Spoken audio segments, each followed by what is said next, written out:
The water distribution center on Kepler Station buzzed with the usual morning crowd. Representatives from dozens of species queued in orderly lines, their bioscanners glowing as the automated systems verified their genetic purity ratings. The Zephyrians with their crystalline skin gleamed under the artificial lights, while the amphibious nautiloids left wet trails as they moved through their designated channels.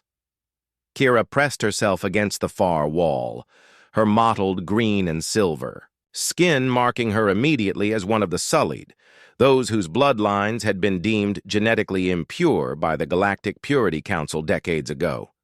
Her throat burned with thirst, but she knew better than to approach the distribution terminals. The bioscanners would reject her within seconds, and security would escort her out, just like yesterday and the day before that.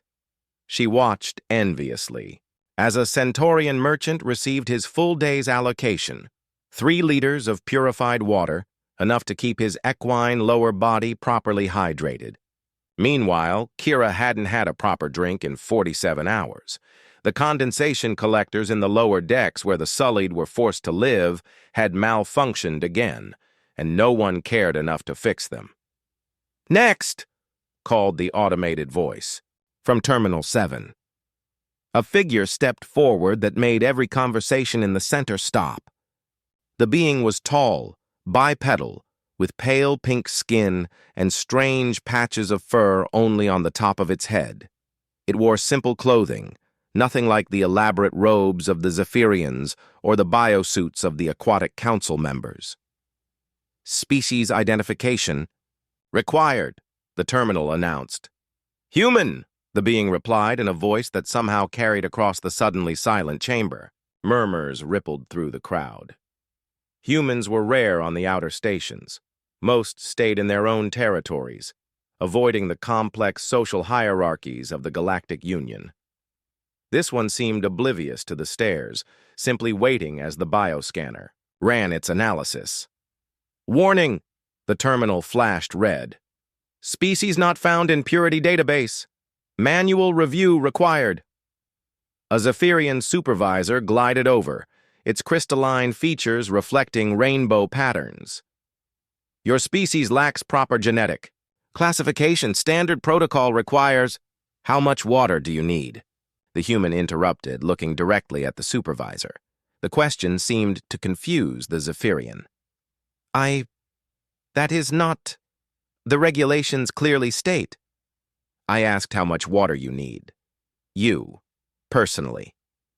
1.7 liters daily, for optimal cellular function, but I fail to see—" The human nodded and turned to address the entire chamber. "And you?" He pointed to a nautiloid. "How much?" 2.3 liters, came the nervous reply. "You?" The human's gaze fell on an insectoid hive lord. 0.9 liters. The human spent several minutes polling random individuals, noting their responses. Finally, he turned back to the supervisor. "So everyone needs water to survive. Interesting." "Of course they do," the Zephyrian said impatiently.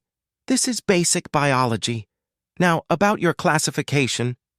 "Then give me 50 liters." The chamber erupted in shocked whispers. 50 liters was more than most species could consume in a week.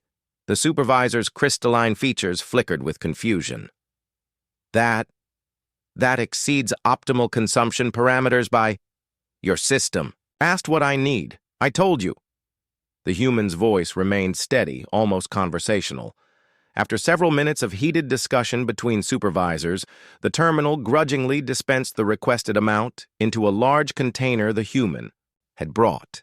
As he hefted the heavy vessel, his eyes scanned the chamber until they found Kira cowering in her corner. He walked directly toward her. Every conversation stopped again. The various species watched in horrified fascination as the human approached. The sullied female.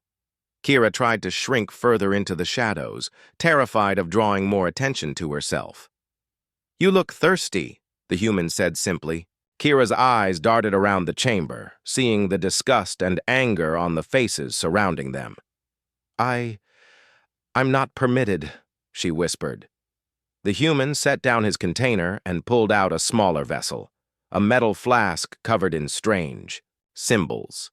He unscrewed the top and held it out to her. "It's just water." "She's impure," hissed the Zephyrian supervisor, moving closer. "Genetic contamination protocols strictly forbid." The human's eyes never left Kira's face. "Drink."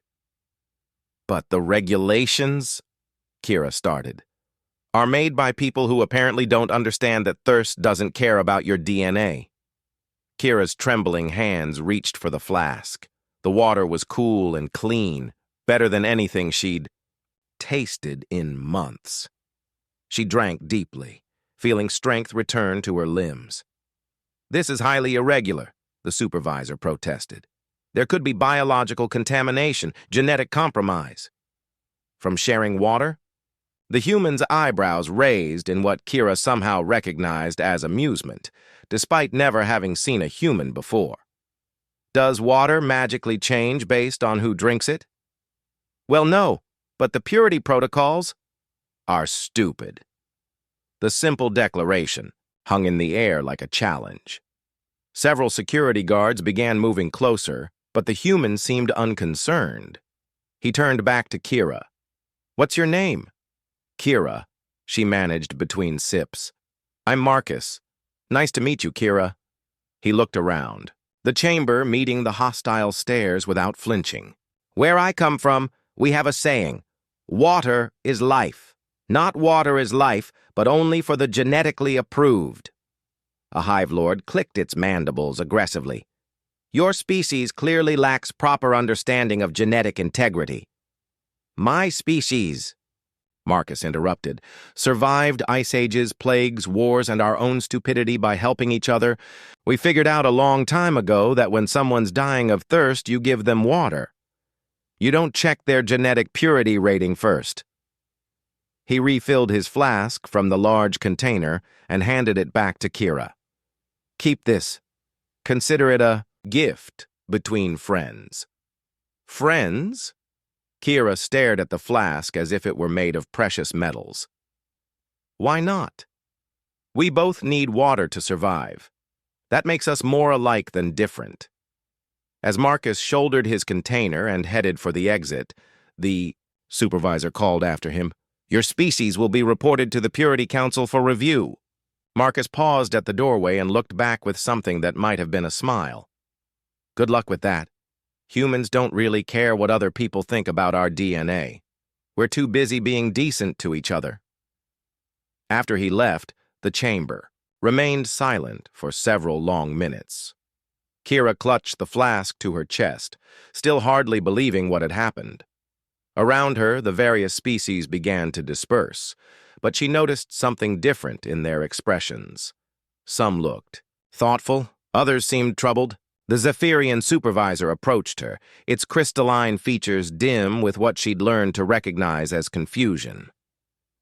"The human's genetic classification remains unclear, but his water allotment was legally obtained." Kira nodded, not trusting herself to speak. "The flask," the supervisor continued hesitantly, "technically becomes your property through legitimate transfer.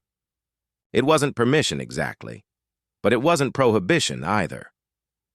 As Kira made her way back to the lower decks, she found herself walking differently, not slinking along the walls, but moving with something approaching dignity. The flask felt warm in her hands, and she realized it wasn't just the water that had given her strength. It was the radical idea that maybe, just maybe, she was worth sharing water with. Behind her, she could hear fragments of conversation from the various species, all centered around the same question. If humans could share water with the impure without consequence, what did that say about the purity protocols themselves? The flask bore strange symbols that she later learned were human letters spelling out a simple phrase, "All people matter." Kira smiled, understanding perfectly.